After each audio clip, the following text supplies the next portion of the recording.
my last name or my first name too? The whole thing, yeah. The whole thing? everything, Yeah, just start out the whole just to thing, be yeah. safe. All right. And, We are rolling, Gordy, anytime you're ready. okay. Why don't you give us your full name and spell it for us, please? Okay. My name is Leland, Leland, Howard, Howard, Danforth, Danforth. But most people know me as Putski nowadays, and that's who I've been for about 30 years now. And how's that spelled? Putski. And where did you get that name from?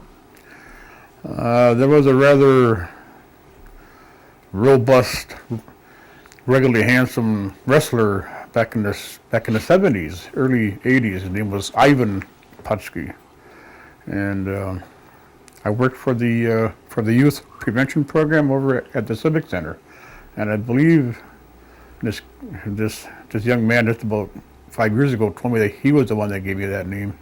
He was over there with his older brother, and he wasn't supposed to be there, and because he was only like 5 years old maybe at the time.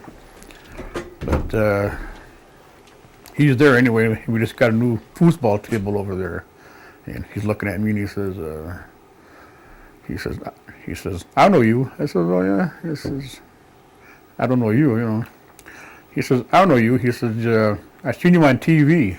I said, you didn't see me on TV anywhere, No, he said, I seen you on TV on Saturday night. I think you didn't see me anywhere, Go away now, trying to get rid of me. He said, no, he said, I seen you on that All-Star Wrestling. You're that Putski, that Ivan Putski, aren't you? And all these other teenagers who were supposed to be there picked up on that, and I've been Putski ever since. I can see the resemblance. Okay. You remember him, huh? Okay. Yes, I do. You do. Okay. Now, give me your date of birth. May 27th, 1948. 1948. 48, okay. And where were you born? Well, I was born over at Leland Hospital in Green Bay. A friend of mine was born the same day, Irvin Matoxin Jr. Our mother shared the same hospital room. And I believe our fathers were out hanging one on when we were born. They're celebrating, Giving out cigars, right? That's what I heard, yeah. But that was at Leland Hospital. Okay. And what was the names of your parents? And give us your mother's maiden name. Howard Danforth, my father. Mildred Danforth, my mother, and her maiden name was Escanador. Okay. Do you remember the names of your grandparents? Yeah. My father's side was my grandmother's name was Ophelia, and my grandpa's name was Alfred. I don't remember Alfred, but I do remember Ophelia just a little bit. Do you remember her maiden name? No, I don't. Okay. I don't. On my mother's side, my grandfather was Anderson Escanador, and my grandmother was Cynthia Escanador. And I believe she may have been a king. I'm not really sure on that, but that's what I... Okay. Do you remember anything about either one of your grandparents? Well,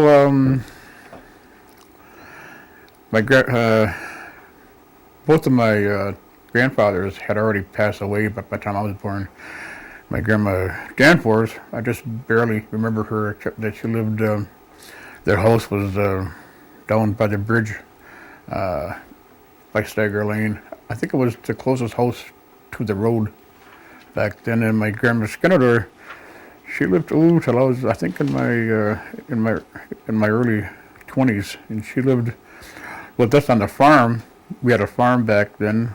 Well, it was her land, her allotment or whatever, and she would spend the summers with us, and then she would go back to Milwaukee and spend the summer with my aunt Betty Kames, or Mary Kames, but everybody called her Betty.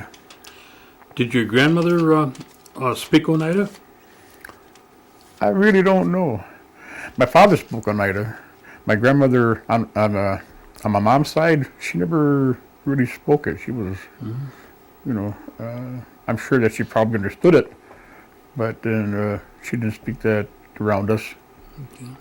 Or I mean, us kids anyway. All right, let's talk about your dad now. Do you know your dad's educational background? I believe he finished grade school. I don't know that he finished high school. I never really. He could read and write quite well. Up until his elder years, he would read the newspaper from front to back every day, and I just couldn't imagine why he would do that, but he did that. And then when I was in grade school, he bought us a set of encyclopedias, and he would have his nose in there all the time. And Now, what kind of work did he do? well, he had this farm, and it was just a little farm, 20 acres, 30 acres, whatever it was back then, and only had like a couple of cows, a couple of dairy cattle, some pigs or whatever. But he also worked at the Northern Paper Mill, Green Bay, and he was working there, I think, before I was born. I'm pretty sure. And that's the only place that he worked. He retired from there. Was I think about 35 years, and of course there was a lot of Oneidas who worked there back then, and but that's where he worked. That's what he did. For a while there, I should say that for a while there, after he sold off our cattle, he raised contract sweet corn or beans, either for Larson's or for Seymour canning out there. But we didn't do that all the time. And your mother, did she work out of the home? Yeah, she was a domestic. She worked for a Dr. Miller. He was some kind of a surgeon in Green Bay over on the east side there. But she was there once or twice a week, maybe. Not all that often. I mean, it wasn't like an everyday thing, but I think weekly, anyway. Excuse me. Now, do you know what kind of education your mother had? Grade school, I'm not sure. I never really. I think they went to high school. Her and Pa. I know she went to Klipstein School toward the pier there, probably over by, not too far from that Morning Glory Dairy. Used to be a school back there. I remember where it was, but that's where she went to elementary school. And I think they went to high school. Now, did your both your parents, did they speak Oneida? My mother could speak it a little bit. She had a speech impediment, like a stutter. She could understand it, and my pa, he could speak it fluently.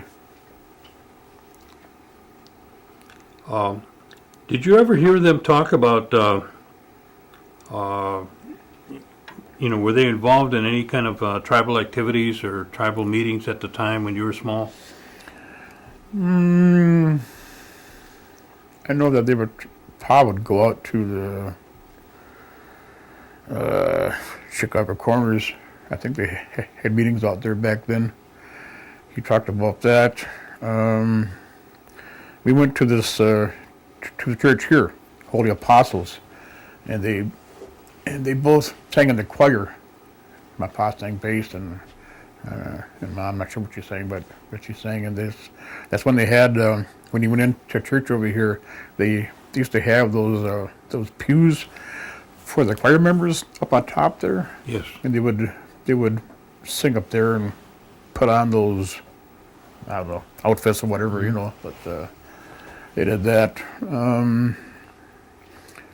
I think I was involved with the church here, part of the women's guild or whatever.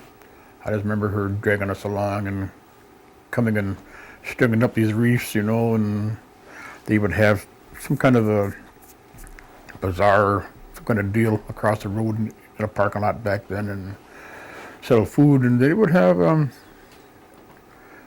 well, the baseball games over here, we'd always go to that. That was a nice activity. I can still hear and see some of the people there. Well, I remember when you played, you know, quite the all-star, Sure. that you were there, and I remember I can still see Pete and Sabie Danforth on the bench. It seemed like that was their bench, and where they would encourage from. But we didn't. At least I wasn't aware of any native type things going on back then. It was mostly through the church. Every now and then we would have a powwow on the ball diamond. I remember that. I remember the teepees up and all that kind of stuff. But Now, do you remember how many brothers and sisters your father had? yeah, there was I can name them, you know, better. Was my oldest uncle was Uncle John. That was John Danforth. And I believe my grandmother remarried, and then she married a Webster. I'm not sure of his name, but I have an aunt,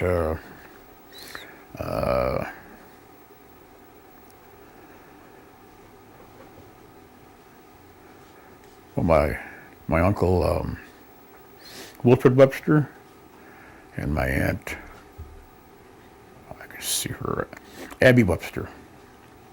And Wilfred lived right up the road over here, Freedom Road, down there by Vans Valley. My Aunt Abby spent most of her life in Chicago, and then she came back a few years ago and has since passed away, but she spent her last years there. Then I have Uncle Robert Danforth, Lawrence Danforth, Dwayne Danforth, Albert Danforth, and then I have an aunt, Vivian Skenodor. She married Hank Skenodor. But Oh, that's on your father's yeah, family. Do you remember the ones in your mother's family? I had Aunt Phoebe was the oldest. I think Aunt Phoebe and Betty and my Uncle Lester Skenodor. And I was going to say a little thing about my uncle Albert. He lived in Milwaukee for the most part, and then he moved back up here, him and his family, I think in the 80s, and he went to work over at the Iroquois farm or co-op. And I just remember one time I was living in Percy Paulus's trailer over there on County Tremview, and I never heard my uncle ever referred to as Albert. It was always Uncle Dwayne. That's how I knew him. And I was in probably in my 30s then, and Billy, we had a snowstorm. Billy Danforth had come over and plowed up my driveway, but he was doing that for everybody. And so when I went out to start my car, it wouldn't start. So I called over to the Iroquois Co-op and I talked to Chaz Wheelock, and I says, "Can you send over? Can you stop by?" I says, "and get my car a boost." I said, "It won't start." I said, "I got my driveway plowed up, but my truck won't start." He said, "Yeah." He says, "I'll send over Albert." I said, "Oh, good, fine." he'd be there in an hour or so. So I had some coffee made and some food ready, and my Uncle Dwayne, he shows up, So, well, he had kind of a high-pitched voice when he got to telling stories and whatever. So anyway, he came in, had the cables on there, and cars charging up, and in our discussion, I said, "Boy," I said, "I'm sure glad you showed up." I said, "I've been sitting here waiting for Albert, He says, "I'm Albert." I never knew that, There was such a thing to learn so late. Well, not so late in life, but I mean, to have never heard that. So that was kind of interesting there. Now, that's the family on your mother's side. Mm-hmm. Okay, how many brothers and sisters did you have? I have 3 older sisters. I don't have any. I'm the only son, but my oldest sister is Gladys. Barbara's in the middle, and Bernice is 2 years older than I am. I see. Now, where was the location of your farm, approximately? It was like halfway between here and De Pere. It was located on what is now called Short Road, and it was just south of the airport also, south and a little bit east of the airport. And I still remember the old TC-3s landing there, and stuff, and wasn't that far away, so that was nice. It was on a corner lot. It was on a corner of, I guess, what would be, what the heck's that road? Adams Drive and Short Road. It was on that corner there. And there was a frame house. We had electric that I remember my pa talking about, Amos Kirchton installing that, but we didn't have any running water. We had a pump house that pumped to the cattle, and we just got our water out of there. But we didn't have running water into the house. And for What was a typical Sunday like at home?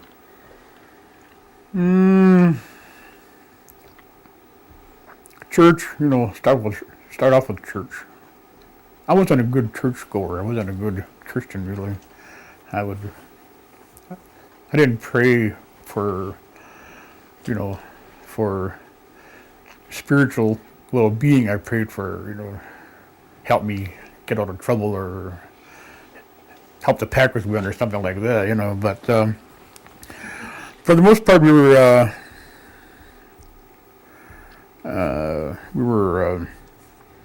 home folks. Sometimes we'd go over and visit people, our aunt or my aunt or uncles or the Matoxins. They were close family friends. Gilbert and Lorraine and their family, but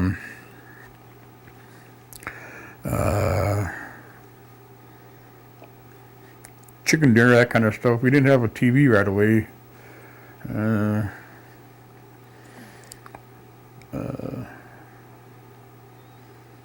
People would either stop by to visit or else we'd go, usually. There was always something going on, it seemed like. And talking about, having chicken dinners or whatever, I remember my Uncle August Firm, that was my pa's aunt, his wife.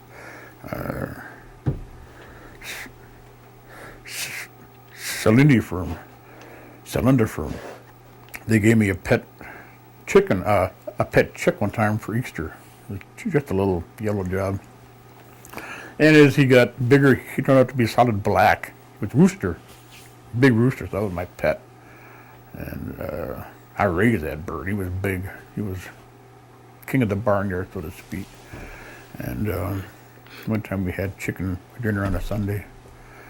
And after that, I'm outside looking for my rooster, Couldn't find him nowhere, And so, I was sad about that because I didn't know where he was, He was gone, and he never. So that later on, that evening, my mother told him that we had him for for the dinner. I was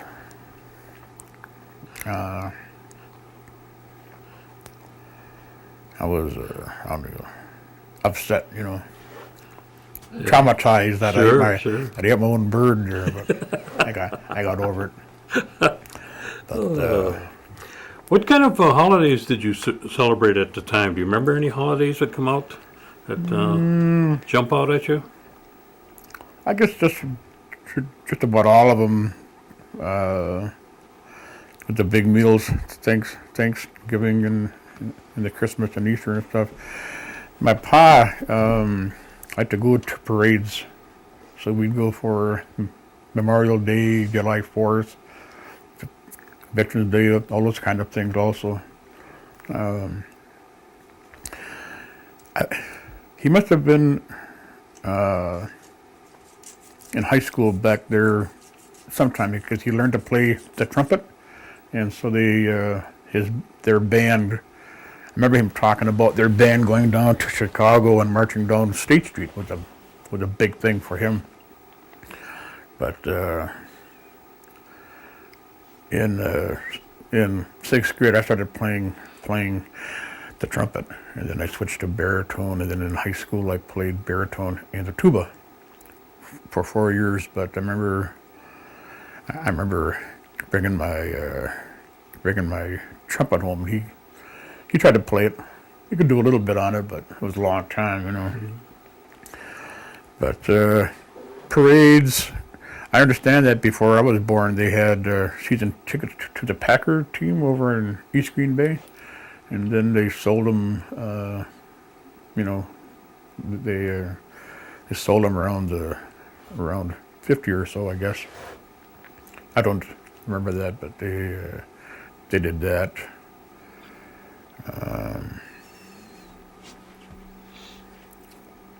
Pretty much, they both sang Oneida. Mm-hmm. I guess like a lot of people who had a stutter, my mom could sing okay, and the pa, well, of course, he sang that, and sometimes, he'd crank up the old Giagato G, and which was good to hear.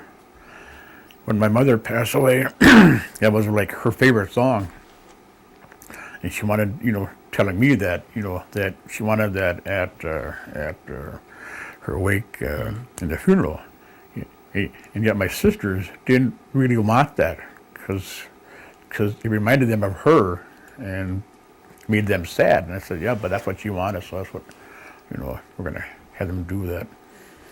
But when the Metoxins came by,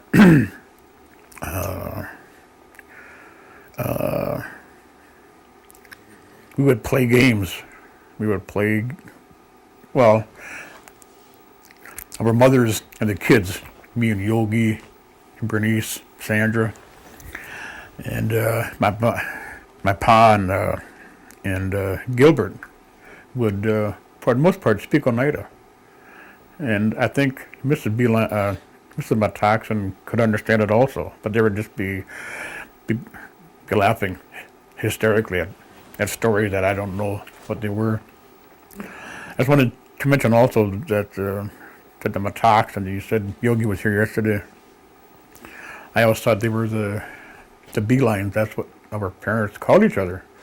And they would say, Mr. and Mrs.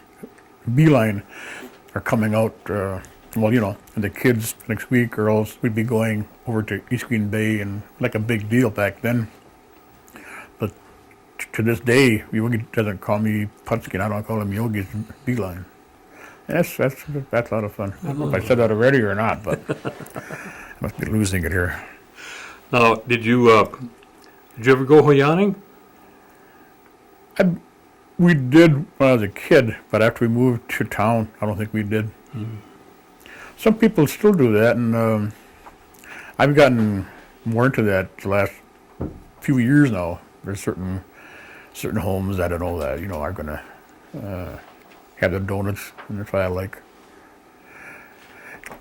Bob Brown makes really good donuts. Does it? For Hoyan, yeah. Where'd you start school? My first 2 years was over at a school called Beauty Grove. Yeah, it's over by Fernando and Overland, and would be on the northeast corner there. I went there for a couple of years, and then I came here to the mission school for a couple of years. And when I went to Beauty Grove, I had a nickname. They called me Hambone because I was so skinny.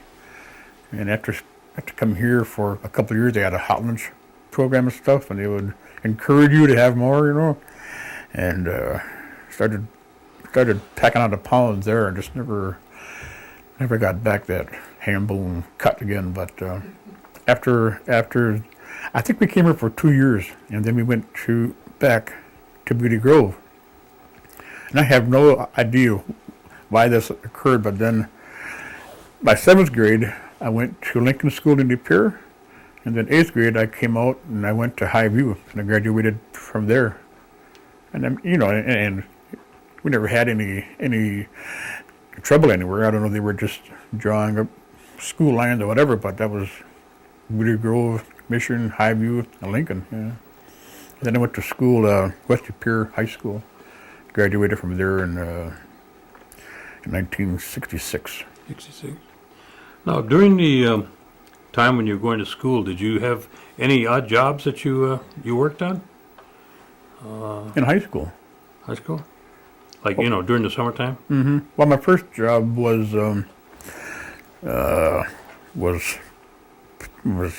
picking apples at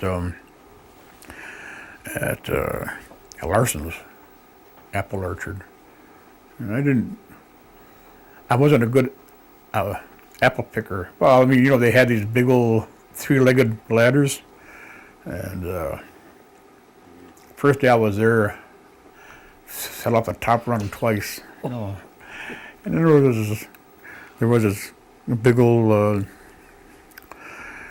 La Saloon supervisor there, and he said, stay the hell off those ladders before you kill yourself, So they put me on a crawler, and we pulled this stone boat with apple crates, and then I could unload them in the apple barn, and then back and forth. And I liked that. I didn't fall too far if I did that, but that was probably my first paying job where I had to get my Social Security card. But we also picked beans for August Firm over here. Did that, cherry picking up in Door County every year. And we were also good friends with Irvin Matoxin Sr. in Sadie and their family. And I remember one year we were up there picking cherries. Were you ever up there? And they had we stayed at a place that had a big barn. And the families would just had sheets for the blankets for the walls. And I remember the Reeds going up there, the Matoxins, us, other ones also, Wheelocks. But I remember this Irvin Matoxin, his youngest son, Rolly, he was up there. And one night where, people are trying to go to bed there, and you can hear Rolly ask his dad. He says, "Dad," he says, how come roosters have their combs on their head?" And you could hear Big Irv trying to think of something, And then Rolly said it again. He said, "Dad," and then other people, in the barn can hear him. He says, because I think the lights are already out. He says, "Dad," he says, "why do roosters have combs on their head?" Finally, Big Irv says, "Well, son, because they have their combs on their head because they don't have any pockets." And the whole barn was laughing, But that was at Cherry Camp, we always called it. And that was about 2 weeks. Got to earn some money that way and stuff. Mm-hmm. It was a good time. I liked that. there was also a family thing, and there was other Oneidas up there, so that was always a good thing. Now, you went to high school where? West De Pere High School. West De Pere? And were you involved, like you said you were involved in band? That was about it. That's all you went out for? Yeah. I had gone out for football at the Lincoln School in elementary, and that just didn't pan out. Couldn't get to all the practices, and then high school. Quite frankly, high school drinking and partying took over there probably from my sophomore year on, And back then, grade school and high school, I also stuttered fiercely, and I couldn't say anything, And the teacher would call on me, and I would just be terror stricken. And the older I got, that seemed to, I still do at times, but not like back then, every other word or whatever. But I was in band for 4 years, and I guess that was it. You were talking about jobs before. One of my worst jobs, I suppose in hindsight, was I got this job cleaning up Norwood's Broadway bar in De Pere on the east side before high school started. I think my sophomore, my junior year. And Norv, he says, well, if you want to have a little drink while you're working, because I had to scrub the floors, do the bathrooms, the kitchen, the whole bit. And of course, he meant have a drink of soda, because they had these things on there. And I said, yeah, okay, fine, just help yourself. I said, there's ice here and stuff. Well, there's all these racks of alcohol, and I started, a little shot in my 7-Up on my Coke, and doing that, working hard, and then got to be 2 shots, 1 glass, and a little. And so probably I was going to school sometimes with 2-4 shots of a mixed drink, and I don't know that it got me through any better, but I got through. But that also got me, really turned on to the alcohol thing, and that became a problem later on after high school. Well, during high school also, but. And you finished high school in what year? In 66. 66? Mm-hmm. And what did you do then? My first job out of high school was working for Larson's Canning that fall, or that summer. And after like a month or two, I switched over to Green Bay Food, a pickle factory on Bond Street. And by that November, I started working for De Pere Foundry. And then I stayed there for about 7 years. It was a non-ferrous foundry, aluminum and brass. And I was there for 7 years. One nice thing is that my boss had me go to this 4-year apprenticeship program for non-ferrous metals, and they had like a regional from Upper Michigan down to Oshkosh, Fond du Lac, Wapaka, all over these foundries had a regional like a test, for the apprentices, and I ended up taking first place in non-ferrous, and that was nice. Of course, it was just a big drunk with me and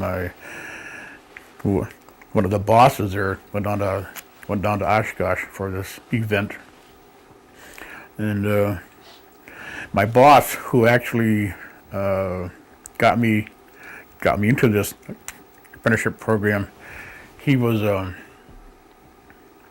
when I had to do this test, they sent me a pattern, and then I had to I had to put this pattern in a certain way so that I could draw it out, heat up the metal, pour it, and we didn't cut it off the gates and risers. How you pour it, that stayed on the casting so that you know they could see how you did it. And when we got down there, my casting wasn't there on these display tables, and I'm thinking he must have forgot to stamp it, or else it got lost in transit or whatever. So I'm having a good time there, and I was already half under the tree there, half under the bag there, and when they called off the winners, I was the last one they called off for first place, and I didn't believe it. And but I mean, I was it was something that I enjoyed doing. In hindsight, I should have stayed there, perhaps. It was also a dangerous job. I say that because that was prior to OSHA, and we just had light bulbs hanging down on a cord. We didn't have any guards on the grinders or anything like that. We wore asbestos aprons and the gloves when you're not supposed to do that. But then once OSHA showed up, well, that all changed. And then after that, I went to work with the tribe. I went to work with the prevention program, the youth prevention program. And then I got into working with Indian alcohol programs. What year was that about? Well, my first job working with with Adam Webster down on 9th and Broadway in Green Bay was probably 1974, 75. Okay. Worked there for a few years. I went down to Milwaukee, worked for Herb Paulus and his American Indian Council on Alcoholism down there for 2.5 years. Came back up here and worked for the tribe with Mark Stevens at the health center. And I went back to work for Shirley Hill and Lorraine Cornelius down in Green Bay again. Probably up to about 1987, 88. I had some other jobs in there also, but for the most part, I enjoyed working with the native population with AODA. I had experience in that area. I should probably say that my drinking in high school, and then during work, that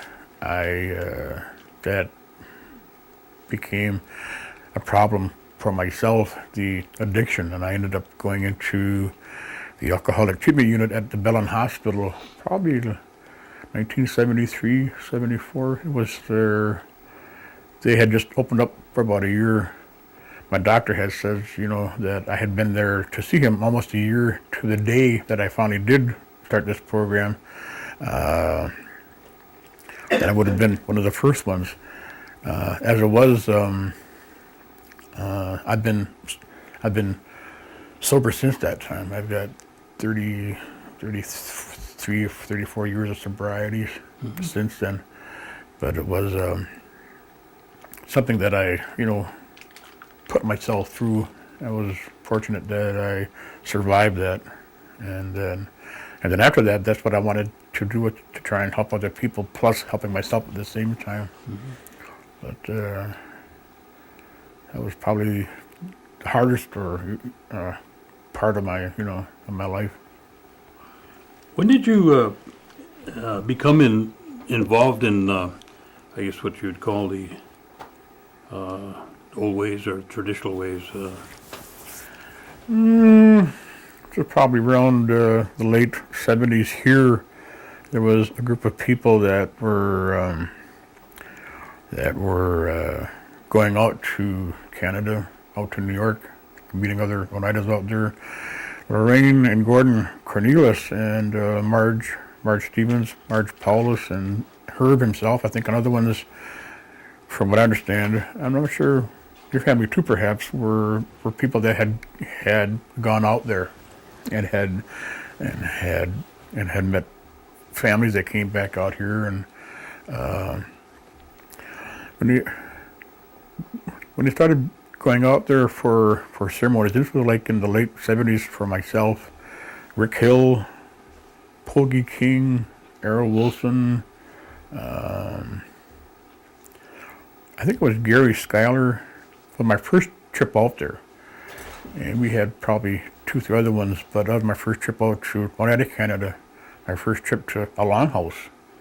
And they had a really small longhouse back then, an old longhouse. I just remember doing feather dance or the stick dance, whatever, and not really having to do anything, just stand there because the floor would just vibrate around the whole thing there. But that was something that appealed to myself, were these traditional type of ceremonies, type of understanding or belief. And well, then we built, after some years of the traveling, we built a longhouse here. Our first longhouse was a parachute over the top of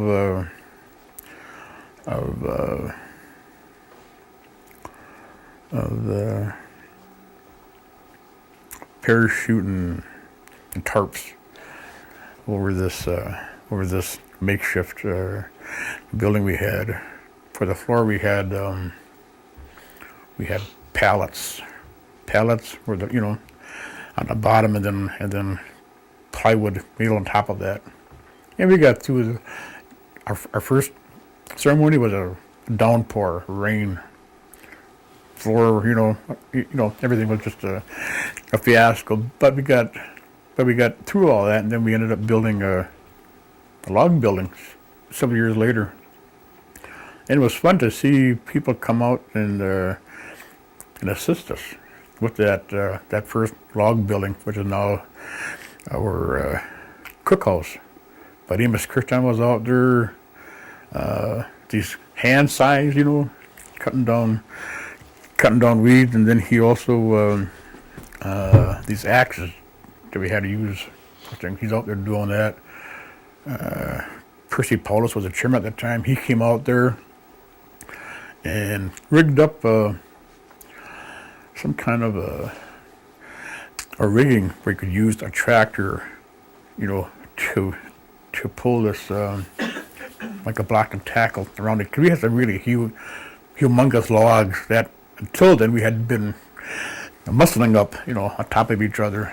And the whole thing was quite high because it had like a 4, 5, 6 block thing.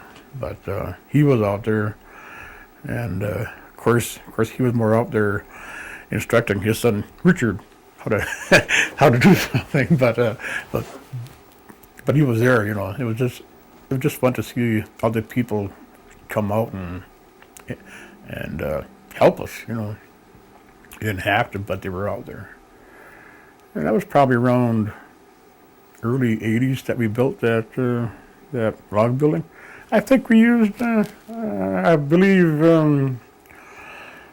Eric came over and maybe helped dig the trenches with your backhoe, if I recall. Yeah. I don't know if you knew that or not, but maybe I should say anything about that. But these, I just like the tradition as to how it was prior to, any European involvement. That's what we must have done back then, back in New York and stuff before we came here. So that was nice. I enjoy it. And the singing, learning how to sing and dance and whatever. I like that. Now, how long did you work for the tribe in that, working with the youth then? That was only a couple of years, probably like 70. The alcohol thing, when I got out there, I think it was 74. So it was probably 75 when I went to work as a youth prevention worker. EOD, kind of thing. Debbie House was there then, and Karen John. And what were you doing before you were elected to the council? I worked for the tribe as a continuous improvement specialist, management specialist with Kathy King was our, my supervisor. But Tony House, Tony Stevens, leading in him, Jackie Smith, Barbara Hill Hawkins, they were all part of that. Jessica Outnoven. And before that, I worked before the Sims. I worked with the gaming. I worked there with as a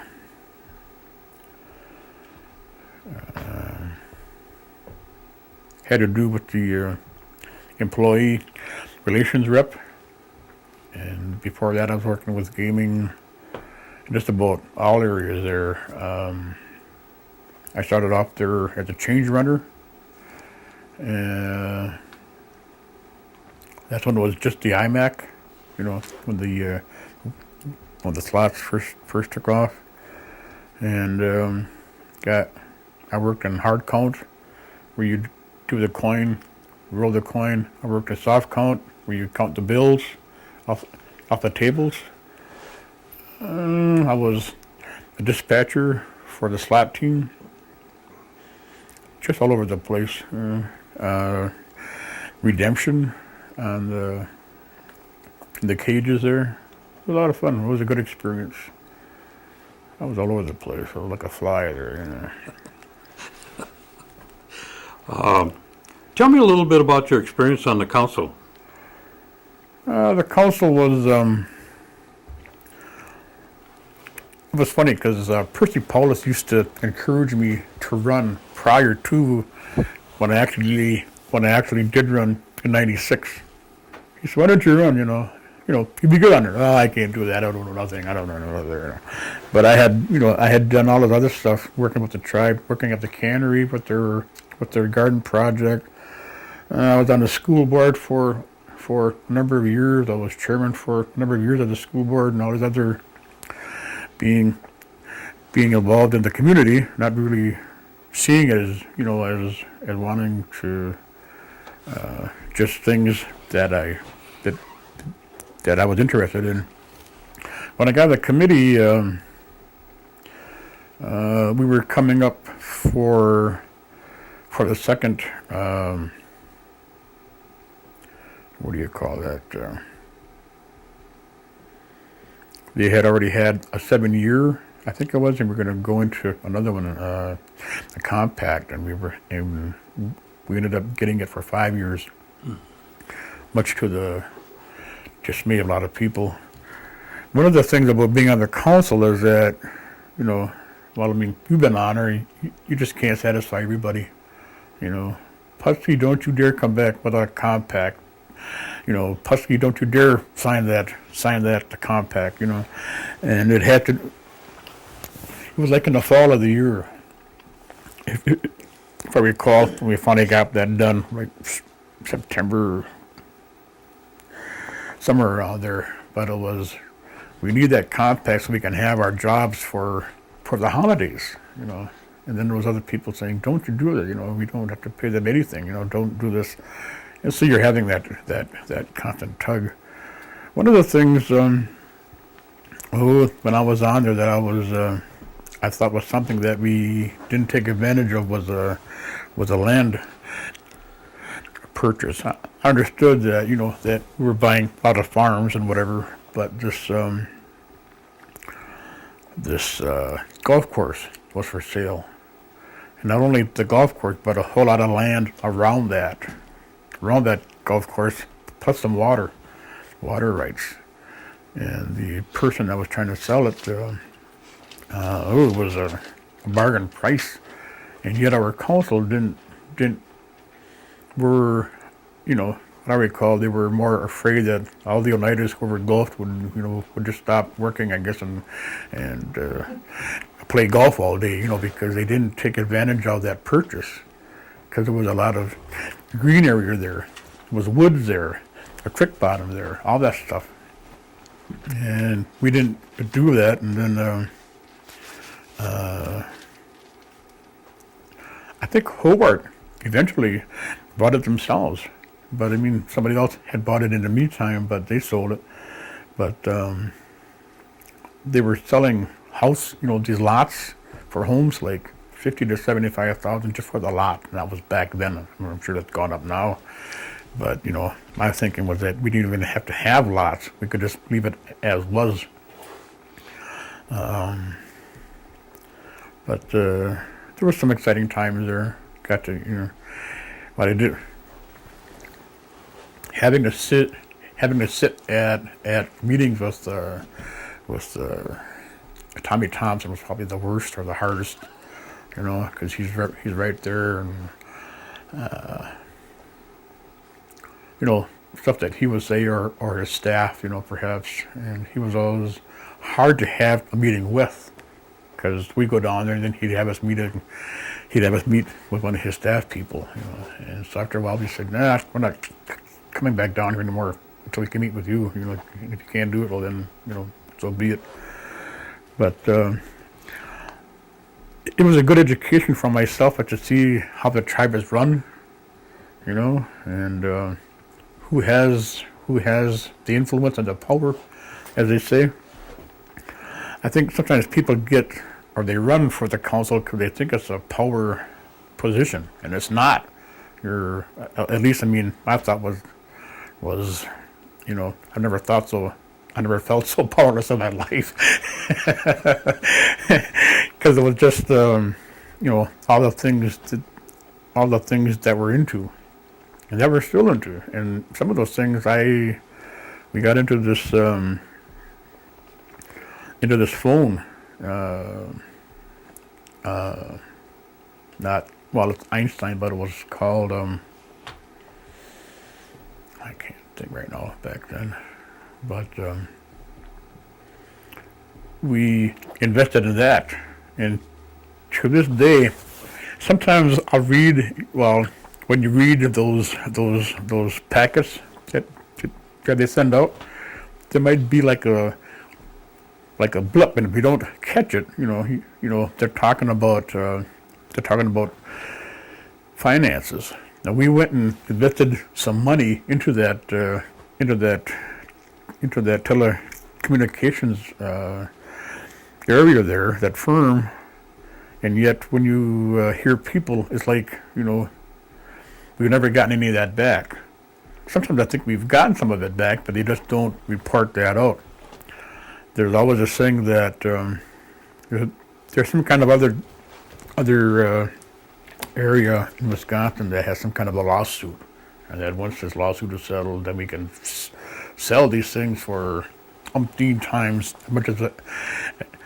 as much as we invested in it.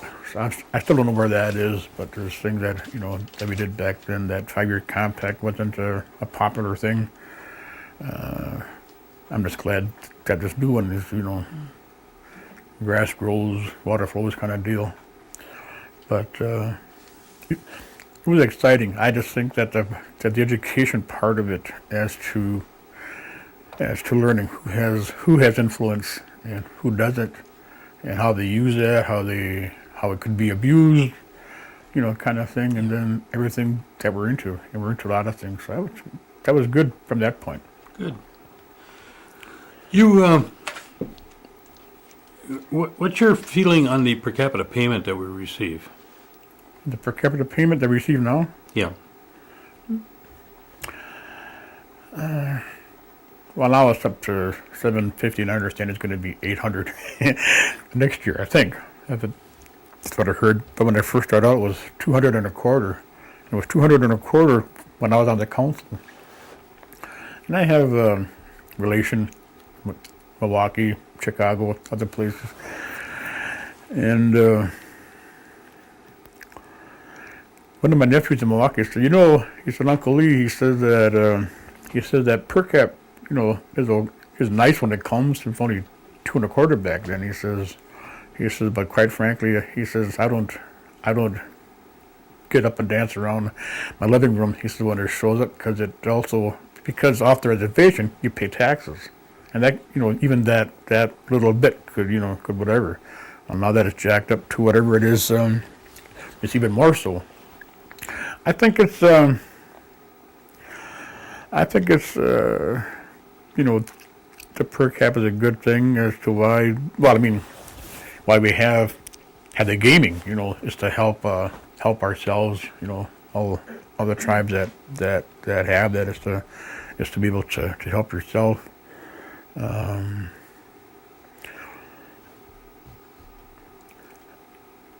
I'm okay with the per cap as it is right now. I guess it's this impending casino that we might build out east that that's a concern for myself. I guess I like the entitlements that we have now as to our burial fund.